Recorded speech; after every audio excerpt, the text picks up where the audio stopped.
Welcome, college students. My name is Ali Madavji, and I'm here to talk to you about how to succeed in college. Now, this is a problem that a lot of students face. There might be challenges related to moving to a new area, being an international student. There's a lot of things that college students face. So let me tell you a little bit about myself. So my name is Ali Madavji, and I'm the author of Your Guide to Succeed in University. It is now the #1 college book on Amazon. Now, imagine a story. Imagine a student in high school, wasn't too active, was told by his high school principal, "You'll never make it to university." So that's me. And I've come a long way in the last 6 or 7 years. And while in university, I moved about 3,000 miles, very far, still in Canada. I actually graduated from the University of Toronto, which is one of the leading institutions globally. And I graduated from commerce. In my first year, I got involved as a first-year representative and represented thousands of first-year students. In my second year, I was a Don, or a residence assistant, which was a great experience. In my third year, I was a residence PAL, which is a peer academic leader for first-generation students. I was also the president of Residence Council, which was an organization with about a $100,000 budget, led a team of 20 individuals, and represented over 1,200 undergraduate students. In my final year, I was on the Governing Council of the University of Toronto, which is the board of directors, represented over 67,000 students, and it was a phenomenal experience working on the creation of new academic programs, new classes, working on the executive committee and the strategy of the institution going forward 5, 10, 15 years. Now this might sound overwhelming, but I started university the same as every other student. So whether you're in college or university, we've all faced the same problems. I've faced a lot of the problems that you're facing now or about to face. And so I'll take you through a little bit about these problems. So, what do you think is the global population with higher education? I've asked this question to a lot of students. Some of my speaking engagements at various colleges and universities and even high schools. And the answer I normally get is maybe 50%. Maybe 50% have higher education. Some say 40%, some students say 30%.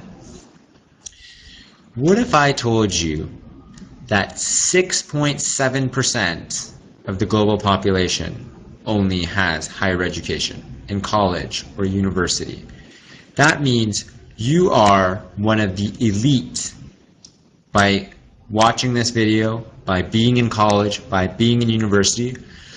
Now, although you may be surrounded by a lot of smart people, you're in college, you're in university, most of the people you know have been through college, through university, but when you look at it on a global scale, you are one out of, you're one in a larger, it's one in a smaller pool. I mean, it's 6.7%. So transitioning into college, what are some of the challenges that college students face? Now, here are some of the main areas that students have brought up, and we're going to chat about them. Organization. How does a student stay organized? Studying. Studying is one of the areas that, a student might not be able to study efficiently. They may spend all day or every day studying and, still not getting the marks they're looking for.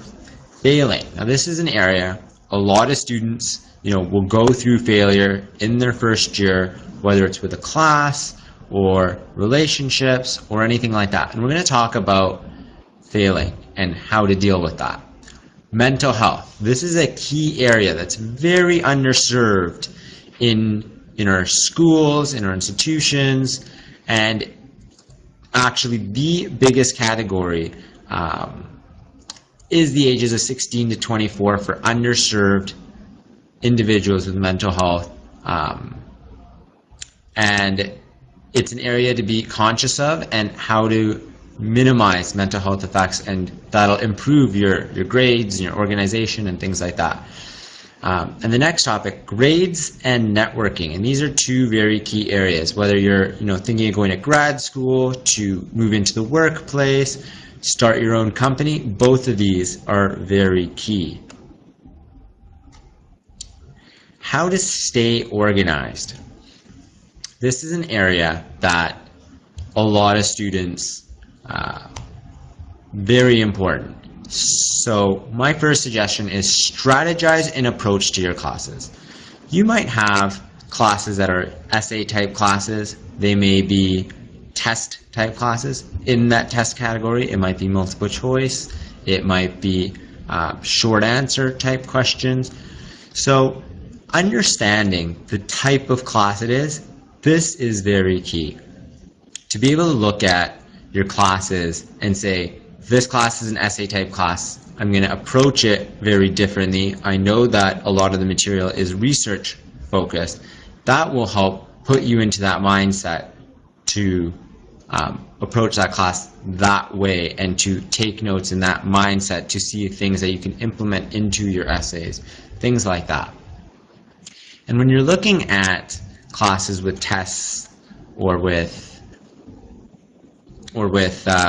short answers, things like that, you might look at the class and say the teacher tends to ask questions from prior years. So they consistently recycle questions. That is very important to know. If a professor or a teacher tends to ask all of their questions from their lecture slides or their PowerPoint slides, that's very important to know.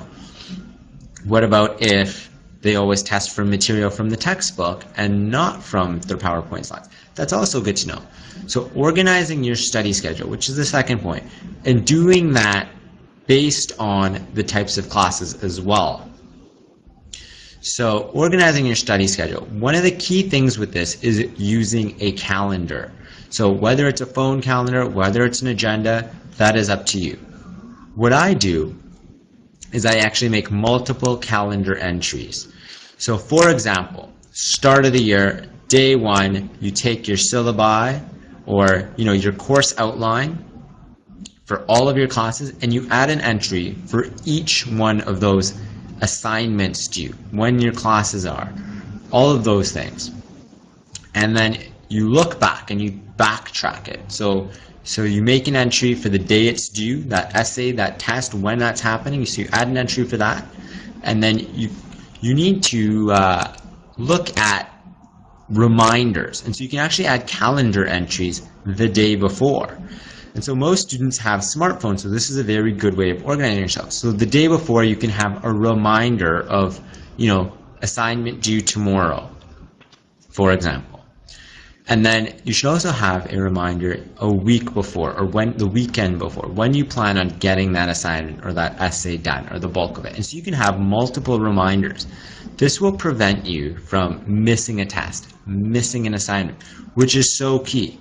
And I've asked a lot of college students this question, and in a room, most students put up their hand saying they've missed an assignment, missed a test.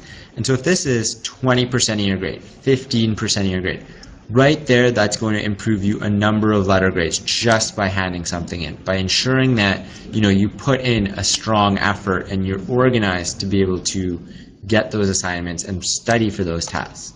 So my story, in my first year, wasn't necessarily the most organized student. And so I missed a key test. I missed a number of assignments. I remember one morning waking up and half an hour already into a 1 hour test is when I woke up.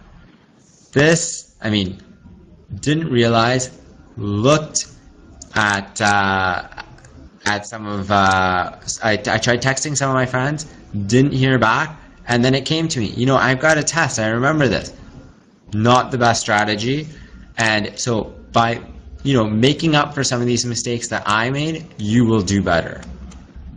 How to study. This is one of the most important areas for students. How to study efficiently. A lot of students spend a lot of time in the library, at home, but they're just not absorbing the material. So what I would recommend, if you're in first or second year, or any other year, you need to find a foundation that works for you for studying. So trial and error, looking at trying different methods that help you study. So keep doing what you're doing, but supplement that with a couple of other ways to do things differently. For example, if you normally study at the library and it's distracting, maybe try studying at home, maybe a coffee shop. There's other things you could do. If you normally study at home and you're very distracted by, you know, going on your smartphone, going on your personal computer, maybe studying in the library will help put you in a mindset to study more effectively. What about studying alone or in a group? If you study alone, some students have said, you know, it's too quiet, they can't focus. Some students have said the opposite, and you know, if they don't study alone, they get distracted. Maybe studying in a group with certain individuals will help keep you accountable, help keep you off your smartphone, help keep you studying the same material. I mean, that is a great way to find out what works for you. So for me, actually, I study in small groups of people that I'm not super close friends with because I don't want to get distracted. Flashcards. Using flashcards is a great tool. For example, if you commute to campus, so you take transit, if you walk around the lot, like across campus, you've got a big campus, you're walking around, flashcards or note cards, writing the question on the front and the answer on the back, you can study now in a mobile environment. You could be moving around, you'd be walking from one place to another. If you have breaks at a coffee shop or anything like that, you can pull out your flashcards and study the material. So what I do with this is I actually do use flashcards, and I use them in during the classroom. So during the professor's presentations, when there's questions or when there's material that I think is useful, I'll write down on the flashcard that question. On the back, I'll write the answer, and I'll essentially create my own test questions. So I can basically always be studying for the test as I go along. Acronyms. This is a great way to learn material, to also memorize material for science type classes, for history type classes. How many of you have heard of Roy G. Biv? This is a common acronym that you're taught in high school or in elementary school, and it's red, orange, yellow, green, blue, indigo, and violet. So this is very common. I'm sure most of you have heard of it. And using this for your studying, to be able to put content into acronyms so that it's easier for yourself to remember, is a great way to remember some material. And you can even use this in a mind maps. So mind maps are great tools. So for example, using a mind map, say you were studying in science and you had to learn the functions of the brain. So there's a left brain and a right brain. Now each parts of the brain have their own functions. So on the left side, perhaps making acronyms for each of those areas, and same with the right brain. And then taking that, and each of those areas have subsets or sub-processes. And so being able to kind of diagram that all out, you'll be able to remember it visually. And this is a great way for visual learners to learn material. So I would suggest looking that up and learning how to do that. How to get good grades. Now this is one of the most key areas for individuals. So whether you're going to grad school or considering it in the future, they will look at your grades. Whether you're looking at starting full-time or working somewhere, They will likely look at your grades for your first job at least. You know, it might also be starting your own company, but there may be individuals or there may be times where you do need to use your grades. And it's better to, you know, do it right while you're in college. So, I've asked this question to a lot of individuals. Do you think you'll have higher grades by focusing solely on your studies or through a balanced approach? Now, I asked this question at a talk I did to a couple hundred students a few weeks ago. And all of the students went to a consensus that your grades will be higher if you focus on your studies 100% and put everything else aside. However, I know that most college students, very accomplished, did well in high school, may have balanced a sport, may have balanced a club. They did other things in high school. Maybe it was volunteering somewhere. Then moving to college and not focusing on or not making time for any of those other things and only focusing on college is going to be detrimental. And that's what Boston University says. So they actually say that if you work or volunteer 15 to 20 hours per week, your grades can be 25% higher.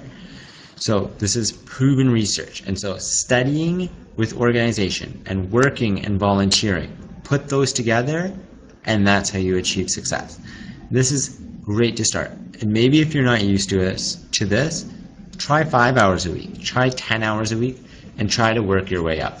But it'll really have a key impact on your time management skills. So if you haven't tried it, I would highly suggest it. And it could even be joining a club or a campus group or something like that.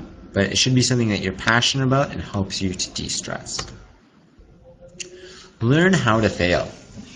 Now, this is also another area that, may not be talked about too much. But I believe that it's inevitable. And if you're a J.K. Rowling fan, the author of Harry Potter, she talks about, at one of her speeches, one of her famous speeches, she talks about how failing is inevitable unless you live so cautiously that you fail by default. So if you're the type that tends to be very cautious in university, you try to, just study and you don't like to try anything new, that will lead to failure. It's important to get a little bit out of your comfort zone, to try new methods of studying, to try joining that club that'll build a new skill for you, that will help you develop. This is so important. So doing that sooner rather than later is very, very important. A lot of students say, I'll go to that networking event in fourth year, or I'll look for jobs, when I graduate. But that's not how it's done. It's learning about that process earlier, going out of your comfort zone, going to a networking event, going to a recruiting fair, learning about these things earlier and building those connections to avoid failure in the future. Getting out of your comfort zone. So this might be, you're a shy individual, or you're not comfortable speaking in front of groups, and maybe it's joining a club, or maybe it's becoming part of Toastmasters, which is a club that can help you speak and learn to speak in front of individuals on very short notice. It's things like this that'll really help you develop. It might be improving your teamwork skills or your language skills, and joining different clubs and groups to help you learn that and to improve those skills. So my story. In my first year, I was fairly involved. I actually ran to represent all first year students. But for me, I wasn't the most organized. I actually ended up not doing well in my courses in first semester and dropped a number of them because I was failing. Now, this is very tough to deal with as a student. I mean, that is the primary reason while you're in college. So what I was able to do is, over the winter break, I took some time to think through, why did this happen? One of the fallback reasons could have been because I was very involved. But what I realized is I wasn't very organized. I was trying some things outside my comfort zone, but a lot of classes I wasn't going to. And this was, something I needed to get used to. And I wanted to be a good student. I wanted to get good grades because I knew how important it is. So over the winter break, I came up with a resolution that I would attend every single class after that. And that's what I did. And I continued doing the volunteer work and the things that make me that I'm passionate about. And I was able to do really well that next semester, get into my program, which a lot of people didn't think was possible, and did really well by the end of my fourth year, or when I graduated. So learning how to fail, it might be very different for you. You may not be an involved student, but it's learning how to be an involved student, learning how to build that full academic experience, taking that to improve your grades, taking that to ensure that if you deal with a failure, whether it's class related, whether it's personal, whether it's anything else, it's a learning how to bounce back from that and being the best you can be. So mental health. Now this is a personal favorite topic of mine. A lot of students face mental health issues, and it may not be specifically that. It may relate to transitioning into college. It may relate to loneliness or losing friends. You may be homesick. You may have traveled far away and you no longer live at home, or you live on residence. Personal change, and this is just by the sheer amount of development that you go through as a college student or as a young adult. So some of the ways to improve your mental health is exercise. This is so key for students. Even during exams, make that 1 hour to exercise and to improve your mental health, because this will. Personal goals. Having goals. So for me, I actually have a whiteboard in my room and I can write down my goals. I also keep track of them with mobile to-do lists and certain goals that are, a month out, a week out, things like that. Even as far as a year, 2 years, 5 years. And it's good to have those goals. What are you going to do when you're done college? Even if it changes, it's good to have an idea. Volunteer. And so if you're doing something that you're passionate about and you're volunteering, this will improve your mental health, because it'll help you de-stress and it'll help you, be able to adapt from studying to working on something that you're passionate about. And de-stress. And you can do this in other ways, such as, hanging out with friends, going to the movies, going shopping, things like this, especially during exam time, are so key. And even midterms, which I know would be coming up in a month or two.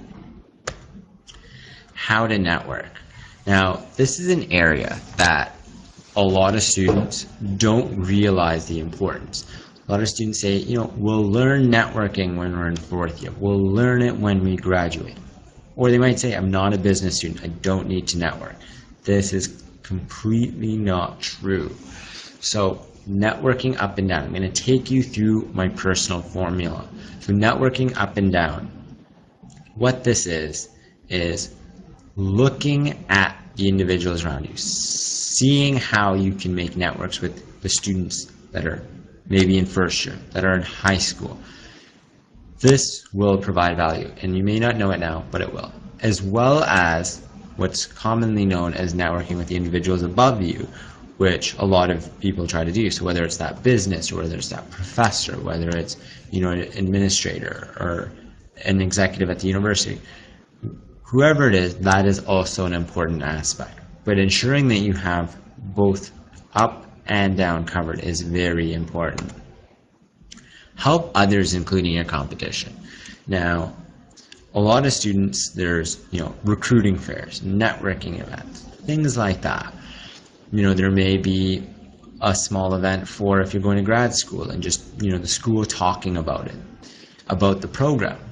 And when you go to these, you should network, but you should also be introducing other people that you've met to the recruiters. You should also be learning about other individuals at the fair or at the recruiting event, as well as, you know, the individuals that you want to aspire to be, or the programs and the programs that you want to achieve or accomplish, or the businesses, that controller at that company or that senior executive. By helping introduce people to other people, you're able to connect, and it's able to show that you're a confident leader. This is something that I did when I was actually in first year, and it really, really helped. And a lot of people don't know this, but by doing this, it makes you seem genuine. And I'm a big believer in good karma, and it'll always work out. Make friends, not networks. Now, this is a key area of networking.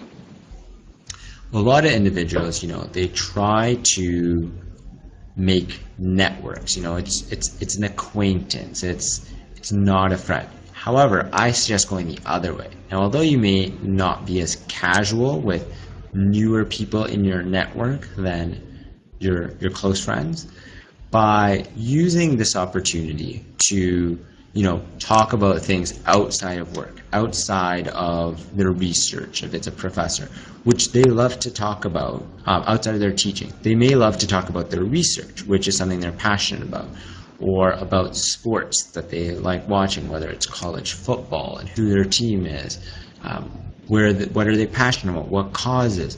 Finding out those things will really help to build your relationship with these networks, whether it's for a job or for going to another school, things like that.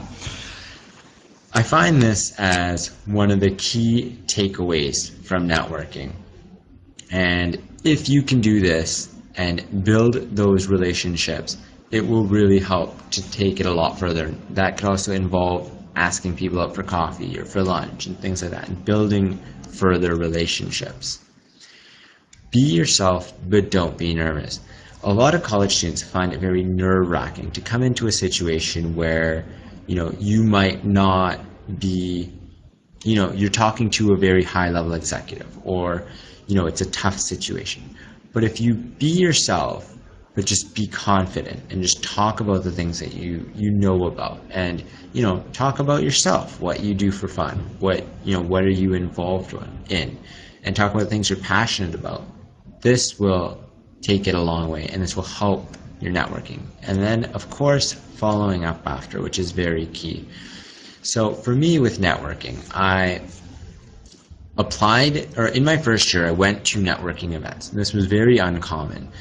And a lot of students said, you know, you're not a third or you're not a fourth year, why are you coming to networking events? But when I came to these events and I talked to recruiters, they were all very, very happy. And they didn't care if I made mistakes or so-called failed, because they knew that I was in a situation that was a bit younger, and so they were very accommodative. They enjoyed talking to me, and I built good relationships. And actually, at the start of my second year, PwC hired me to be a summer intern, which was very rare as a second-year student. And they hired me with only one class in accounting, which was a 67%, so much lower than a lot of individuals. And when I went to that interview, there was someone with 100% average in that class. So you can see the power of networking by being able to build strong relationships, and that also might help offset lower grades or even supplement if you have higher grades.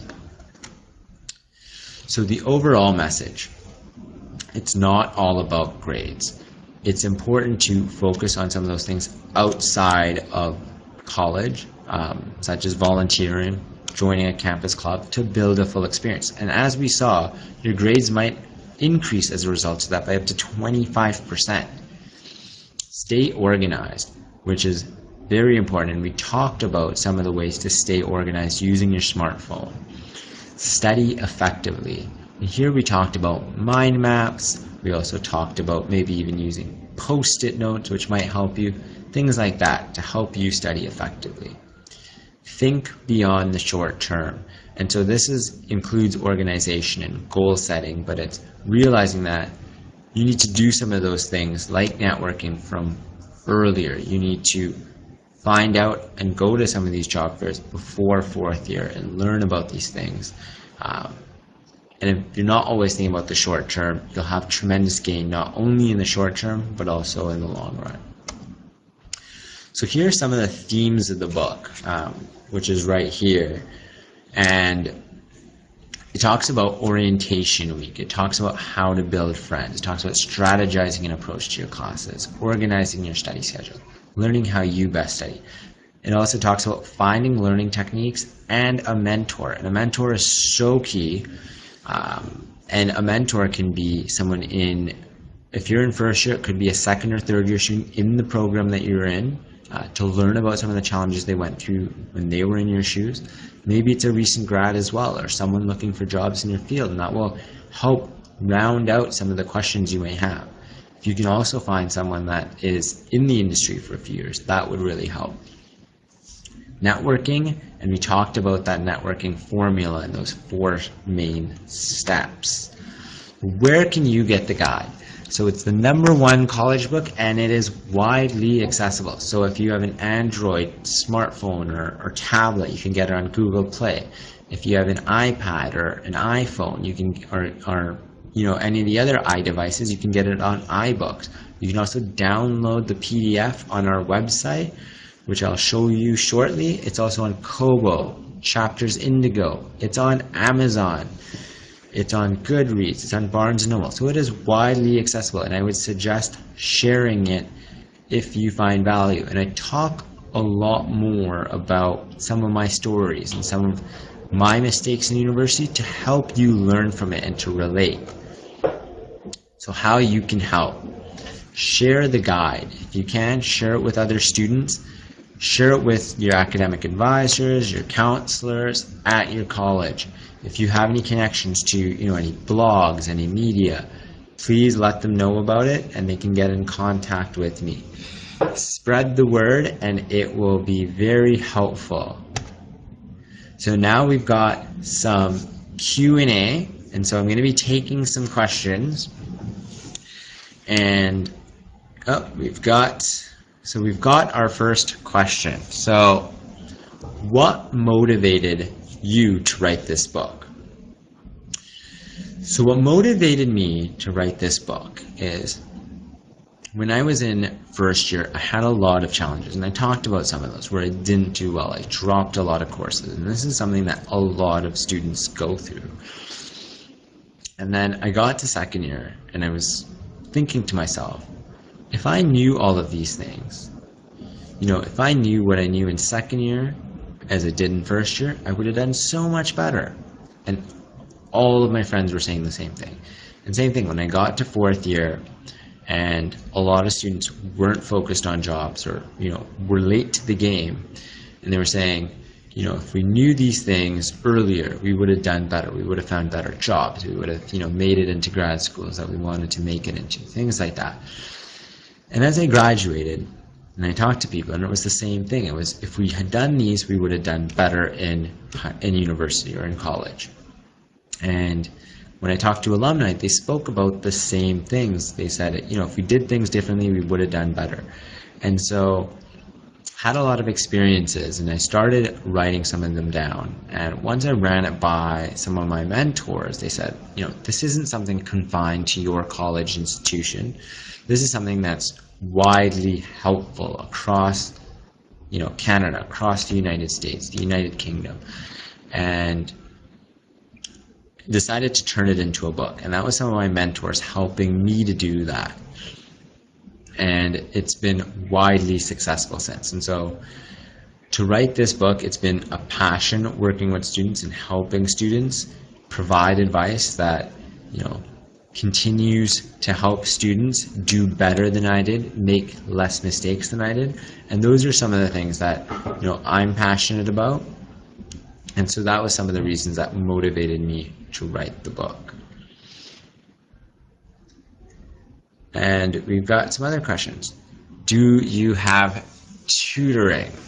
So I'm actually not a personal tutor, but there is a lot of great sites. So if you talk to your high school, they can likely find some tutoring, as well as if you can find some mentors that are in college, they might help provide some advice.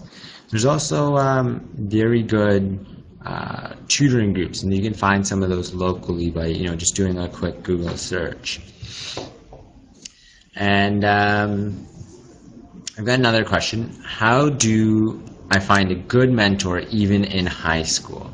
So of course you can find a good mentor, and how you can do that is, one, try to reach out to some of those people that you know that are a year ahead of you or 2 years ahead of you. Maybe they're now in college anywhere around the world. You can ask them, do you mind being my mentor? Or you can just even be like, do you mind if I give you a call every month, and you can tell me about your experience in college? Tell me about what are some of the things you would have done differently if you were going through the application process again? Or what are some of the things you would have done differently in high school to do better? So asking some of these questions. And I've got another question here. Is there a downfall to community college versus starting university?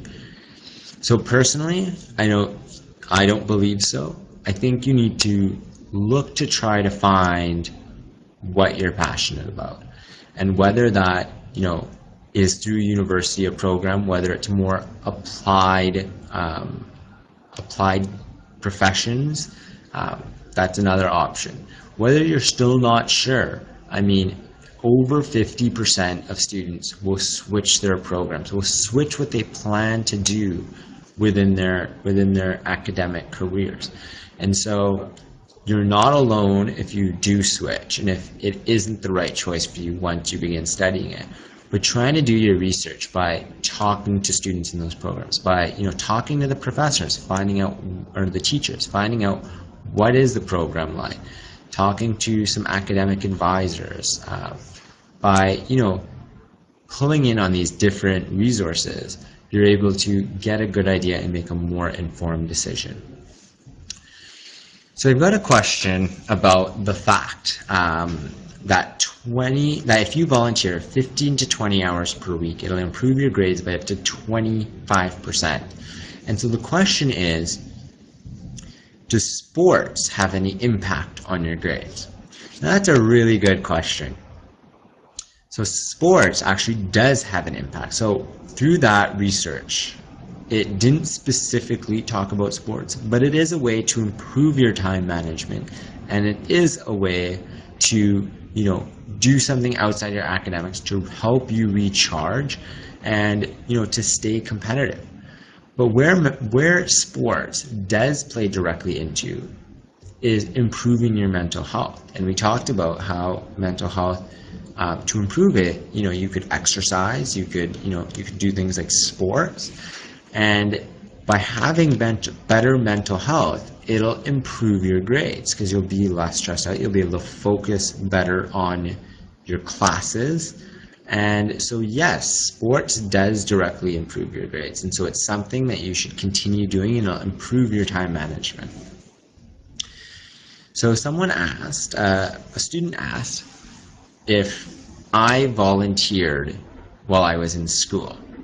So while I was in university, I started off and I volunteered as a first-year representative. And in my second year, I took on some other positions, and I volunteered as residence council president in my third year. And in my fourth year, I actually had 5 volunteer positions, and I worked on some things such as raising textbooks for impoverished students around the world. And I helped to organize this initiative, and we raised $15,000 of books. And so some of these positions I helped to create, whereas some of the other ones were more structured in terms of volunteering. I also did some things outside of volunteering, because it's important to supplement your tuition fees with a little bit of an income if you need that or if you can. So it was also a teaching assistant, which was a phenomenal experience. And you learn some of the things that, you know, students are asking, some of those questions from a very different perspective, and it helps you to do better in that role, but also in your studies. So there were certain other things. For me, I personally think that volunteering helps develop your skills more. Now, this is very important. So volunteering helps to develop your skills more than a paid opportunity. That's a general statement, but from my experiences, that is how it works. And the reason is because in volunteer opportunities, you're given more responsibility. You're allowed to do, you have a little bit more flexibility, so you can build other skills. Paid work is also great to build your skills, and it's still very important.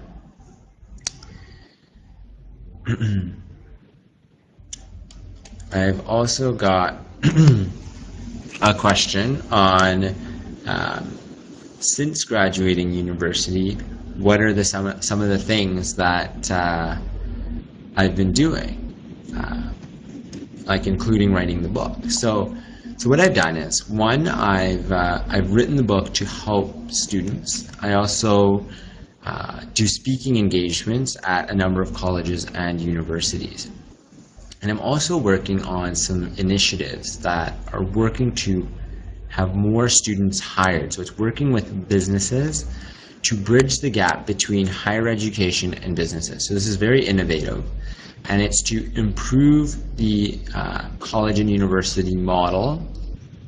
This is in Canada, but you never know, it'll trickle across the world if we do it correctly. So it's working on how to bridge that gap and improve the college and university model for skills that recent graduates are lacking or that they don't have. And so it's improving that model so that graduates are coming out with more, but also businesses are able to better train students for things that aren't covered in their education. So very, very interesting initiative.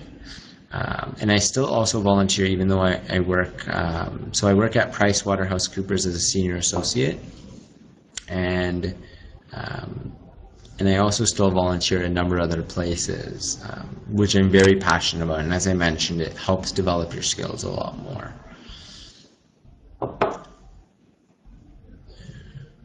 Let's just see if there's any other questions.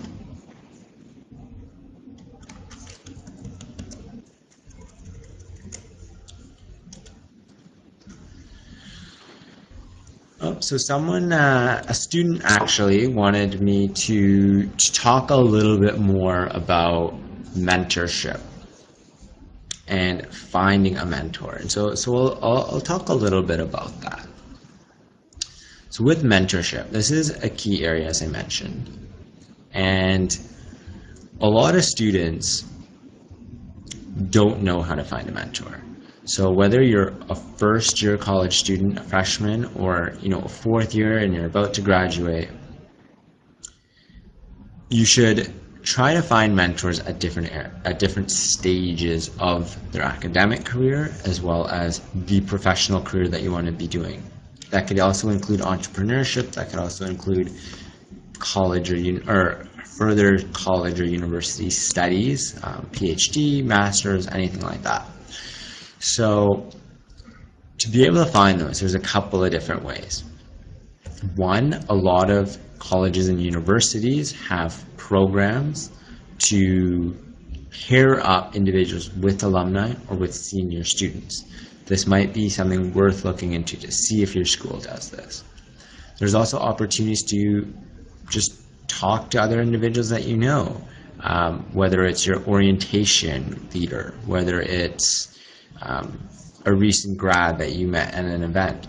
It could also be going to the Career Center or to registrar and asking them to connect you with an alumni from the program. It could also be talking to some of your professors who are professionals in their field, asking them to help you in any ways that you need, learn about the industry beyond the 4 years of studying or beyond your college degree. So finding out about these various things, finding out about what the real working world is like for that particular field, finding out what you can expect before you graduate in that graduation process and going through that job searching. Finding out, what is your class even like, or how does that professor teach their class? How can I do better in their class? Doing things like this, and it even works in high school, for high school students. Doing things like this will be beyond helpful. It will be extremely helpful to improve your grades and to, help you be organized and to help you time manage to be able to also do other things. So these are some things that you can do for finding a mentor. Overall, I really hope you enjoyed the presentation. It was a pleasure talking to you about things such as how to stay organized, how to study efficiently. We got some great questions that came in as well. I hope you visit our website, www.succeedincollege.org. Again, thank you for watching the presentation. I hope you learned a few things about how to study effectively, how to stay organized, how to improve your mental health. These are all very key things. Try to visit our website at www.succeedincollege.org. You can also join our Facebook page and like our page, and there's a few ways on how you can win a signed copy of the #1 college book on Amazon. So please do check it out. It was a pleasure, and you'll also find my email on the website. So if you ever need anything, let me know and I'll do my best to help out. Thanks so much for watching, and have a wonderful day.